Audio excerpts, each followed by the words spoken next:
Howdy and welcome to another video with me. I'm Nick and this is London Creative, being in London, being creative. Since I started this channel, I've always used iMOVIE to edit everything I've made so far. But with the purchase of this thing, the new MacBook Pro, I've decided that I really should try Final Cut Pro. Being as it was the software I used when I was an intern at the BBC and how I learned to edit. Everyone is always going on about you should use Final Cut Pro or Premiere Pro or DaVinci. DaVinci's too powerful for this thing and Premiere is too much money. And Final Cut give you a trial, not just 30 days or one project, but 90 whole days to get used to and comfortable with the program. And so I've downloaded the free trial and the link will be below for you to try it if you want. This is not a comprehensive how to use Final Cut Pro video.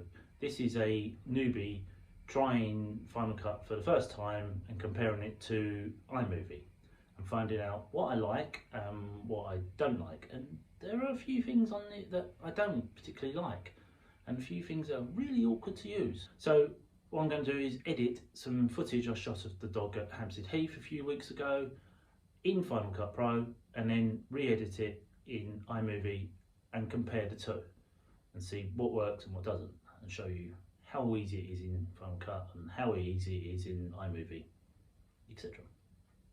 So let's get on.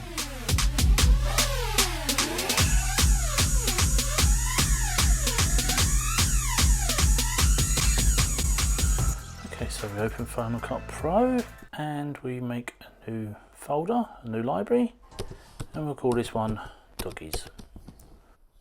Then you click Import Media and find the files that you want to import. This one, Doggy Heaven. Now this is a new thing for me. You add the files to the library you want. Then you'll go to Files and leave files in place rather than copy to library.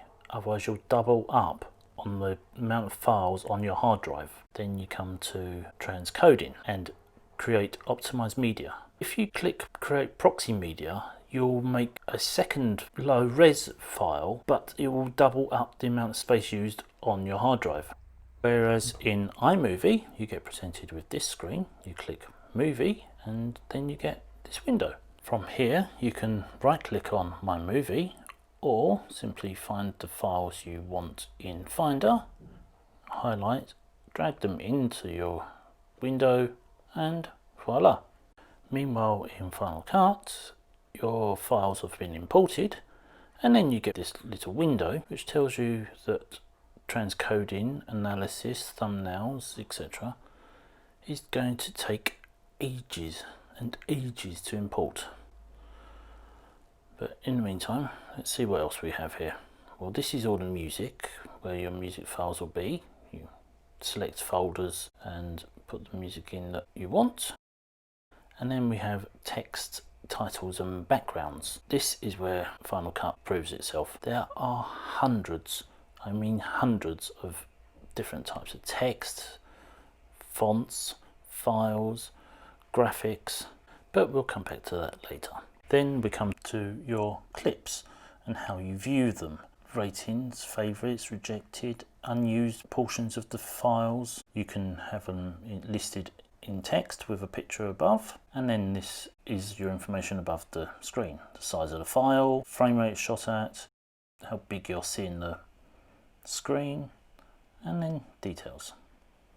So let's click New Project and we get presented with this window where you name your project, Doggy Heaven, where the files are kept, where the timeline starts, and then video format, whether the footage is going to be in 1080, 2K, 4K, 8K. Now here's the thing, I've got footage shot at 60 frames a second in 2K. Do I set the video to 2K or 60 frames a second rather than at 24 frames a second, or do I change some other setting somewhere else? So far I've yet to find anyone give me a clear explanation as to how and what to do.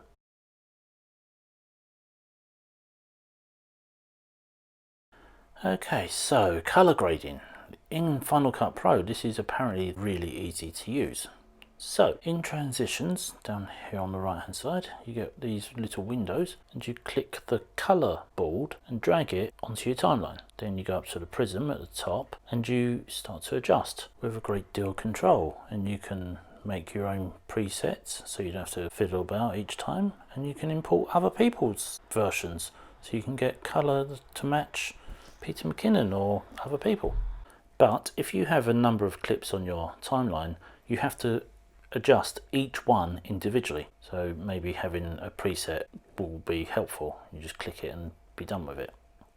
Whereas color grading in iMOVIE is a little bit more basic. You have a palette icon, and on that you have three options: a warm or cold bar, a saturation bar, and a contrast and brightness bar, which is really hard to control and be accurate with. Both Final Cut and iMOVIE have similar audio adjustment sections. They both do the volume controls, they both have equalizations the same. The only difference is Final Cut has this audio configuration box, which I've not really played with as of yet. Okay, so now we come to something I'm not too happy about in Final Cut Pro: speed ramping. That's where you take a piece of video and you speed it up and you whiz it and then you slow it down. The problem is that it's confusing and it doesn't work. For one, it has this from 0% or to 0%, which I don't understand the differences of, and then you get this timeline where you have certain sections that have slowed down and certain sections are sped up, and you have to fiddle about with it. It takes hours of fiddling about, whereas it's much easier just to crop the file, click on speed up or slow down, fast, slow, hit 2 times, 4 times, and speed that up. Then slow down the next section. Of course, you can also incrementally do it. Take a 2-second piece before the bit you want to speed up and speed that double the next section 4 times and the next section 8 times, or in this case, slow it down. Now, this piece of footage should be in 60 frames a second and be automatically slow, but for some reason it didn't import as 60 frames, and so I've had to slow it down manually. You can speed ramp in iMOVIE. You press R and drag the cursor over the timeline that you want sped up, then click the speed up button, click 2 times, 4 times, whatever, and be done. Transitions are the fade from one clip to another. Quite often you don't even notice them. In Final Cut there are hundreds and it's really good. Lots and lots of choices. But for the most part, all I seem to use is the dissolve section. The one advantage on FCP is this ability to extend the length of the transition, so you can end up with a 2-second crossfade. In iMovies, you have a fair selection once again, but you are limited on what you're able to do. You drag the transition in between the clips, and you can extend it by maybe half a second and a lot more restricted. Okay, cropping in Final Cut Pro. So you want to crop in on what you see. So you click on the crop. Let me click on Ken Burns. Ken Burns is the digital cropping, so it zooms in and whatever, and watch this play. Now if you watch, this doesn't zoom in, because when I clicked on it, the file that I clicked on wasn't highlighted. See that yellow bar around the video? That needs to be highlighted and clicked on. But also that red bar has to be over the timeline of the video that you want, as well as the white bar. So the 2 bars have to be over the timeline of the video that you want. Then you can crop, and you can go to Ken Burns, and then you drag the clip where you want it, and then you find another problem. This cursor drags the whole window in and out. Really fiddly to get it to adjust the video and not the layout of Final Cut Pro. Once again, try it from up here. Nope. Try it down here. Ah, finally. Okay, zoomed in a little bit there, crop, then finally end and drag it to where you want it. And also it doesn't jump to the end of the track, it only stays where that red line is, so you've got no idea what it's going to look like until you have to drag it through. And if you drag it through, then the video changes and the start and end points change as well. Whereas iMovie, well, it's a lot simpler. It seems to just work better. There's a start, Ken Burns, crop it in a little bit, click there, click end, and the video instantly jumps to the end of the clip. You zoom in on what you want and what you can see, center it, put it right, press OK, done.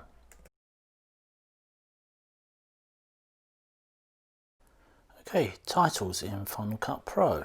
I want to show you this because, well, they're amazing, and I said earlier on I wanted to show. So you want to put some titles in, you want some credits. In iMovie you have a selection of 50 or so different types of titles. Final Cut Pro, it's more like 350. There are graphics, there's worlds flying past, there's 3D, there's crisscross letters and things. But also, it's a lot easier to type. You just type in what you want up here in the text, and it appears on the screen. You'll see in a minute when it comes to iMovie, it's a lot more fiddly.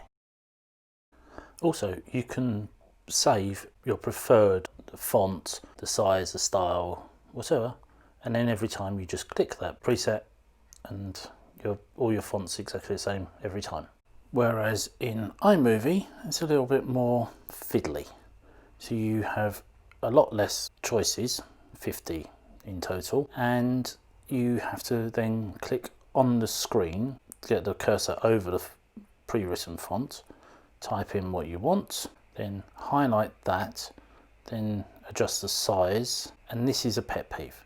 I use Bebas New. Always used it.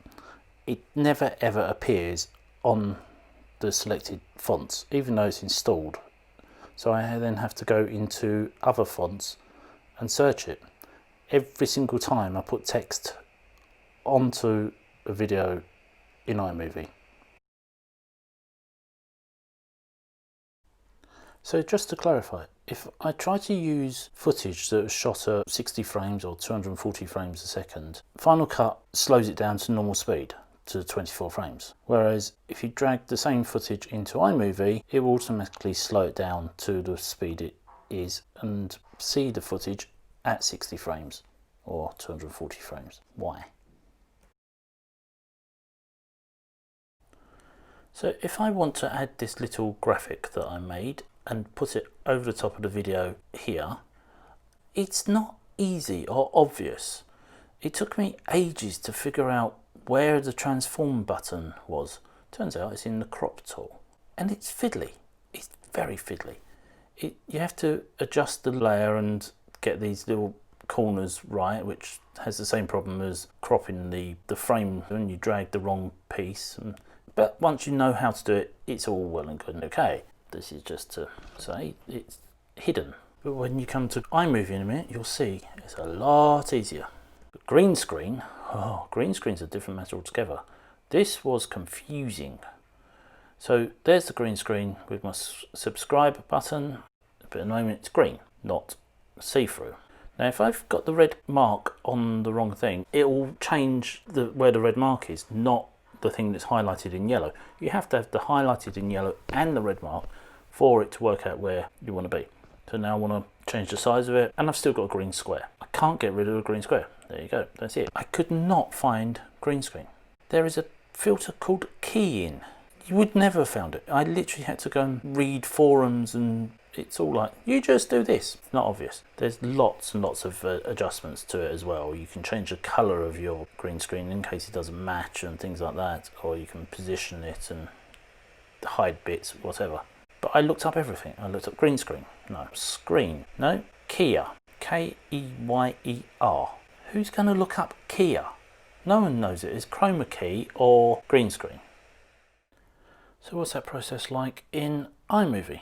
Well, here's my little graphic. I drag it on the timeline and voila. It's there. It's clean. It's see-through. I go up here to the transform button and then I click picture in picture and it's instantly resized and put in. Then you've got tons of yellow cross markers to hit it on the right spot, and that's it. And the green screens, pick which one I want, drag it in, put it there, and then it comes up green, go in position, boom, click there, blue and green screen, simple, and voila, that's it. No messing around, no trying to search for hidden effects buttons, no, simple, straightforward, sweet, easy. Just a simple, silly little one that Final Cut does have that iMovie doesn't seem to have. The bleeping sound, the swearing sound that you hear on videos overlaid, I couldn't find it. I looked it up, I checked it. iMovie does not have it as far as I know, but it turns out it's this test oscillator. So if you've been looking and couldn't find it, that's where it is.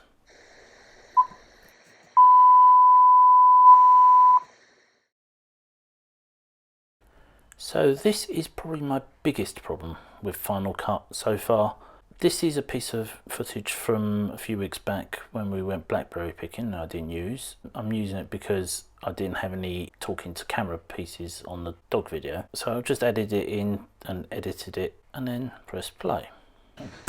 So back another year blackberry picking. So I want to get rid of the audio on this piece of video.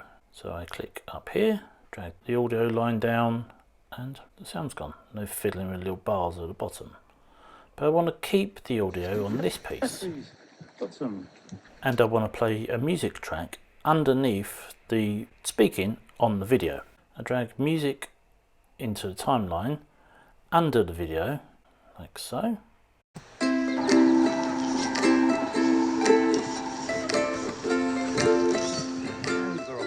And here's the problem. Me speaking on the video is drowned out by the music. So I need to go through each piece of the video one bit at a time, bit by bit. So I have to press R and drag this little yellow icon and the cursor along the music track all the way along, which isn't easy when the screen doesn't scroll with the cursor. Then you have to fiddle about adjusting the length, getting it to the right point. Then drag the audio bar down to a low level. Then test it, make sure it sounds right. It starts and stops in the right places. And if you have 10 or 20 pieces, then you have to do this 10 or 20 times. And then if you trim a piece out and then have to adjust all of the ducking, again, one piece at a time, dragging it down along the timeline, moving it to the appropriate position.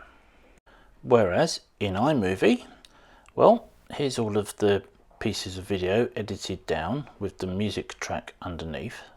And all I have to do is highlight all of the tracks, click on the speaker icon at the top, and look, lower volume of other clips. Click that, and voila, the music track has instantly dropped. And we're off in.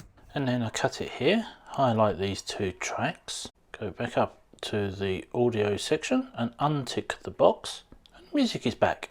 And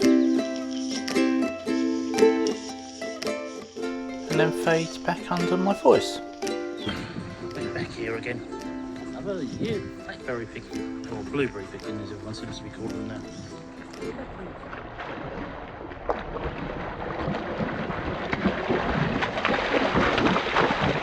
Well, there you go. That's my take on editing in Final Cut Pro and iMovie. And what do you think? The question is, what did I edit this video in? Well, I started off in Final Cut Pro, but the transcoding and optimizing media, etc., started to make the library 40 gig by the time I gave up and transferred to iMovie. And I edited the rest in that. Who knows? I don't understand why it's doing that and why it's so big, but it's too big for my computer. So if you can tell me why, or you can tell me how to import 60 frames a second video into a 24 frame timeline or something like that, please leave me comments down below. And while you're at it, give this a thumbs up. And if you're not already, hit the subscribe button and come back next week for something else, something in London, being creative. Until then, I hope this was all good, and all fun and useful and helpful, and I will see you again soon. Bye.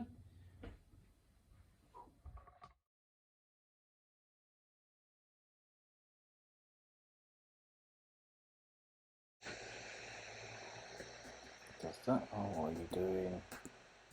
What have you done now? Now my computer is slow down. The BBC and